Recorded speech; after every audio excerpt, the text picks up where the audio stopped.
Hi, എന്താണ് law of അട്രാക്ഷനും law of വൈബ്രേഷനും തമ്മിലുള്ള ബന്ധം എന്നുള്ളത് നമുക്ക് എല്ലാവർക്കും അറിയാം. നമ്മൾ നിരന്തരമായി ചിന്തിച്ചുകൊണ്ടിരിക്കുന്ന കാര്യമാണ് നമ്മളിലേക്ക് ആകർഷിക്കുന്നത്. അതാണ് ലോ ഓഫ് അട്രാക്ഷൻ അഥവാ ആകർഷണ നിയമം എന്ന് പറയുന്നത്. ഈ പ്രപഞ്ചത്തിൽ, ഈ ലോകത്തിൽ ഒരുപാട് നിയമങ്ങൾ നിലനിൽക്കുന്നുണ്ട്. അത് നമ്മൾ മനസ്സിലാക്കുന്നില്ല എന്നുള്ളതാണ് ഒരു കാര്യം.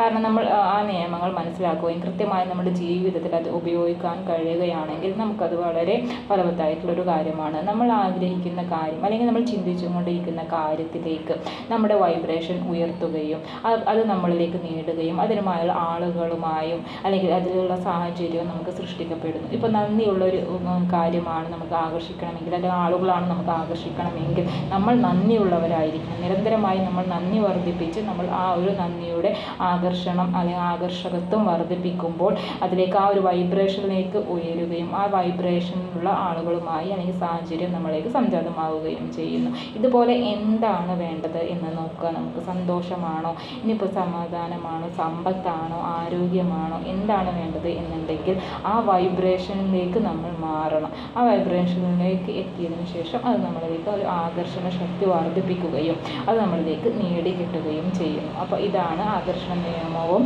വൈബ്രേഷൻ നിയമവും തമ്മിലുള്ള സാമ്യം എന്നുള്ളത്.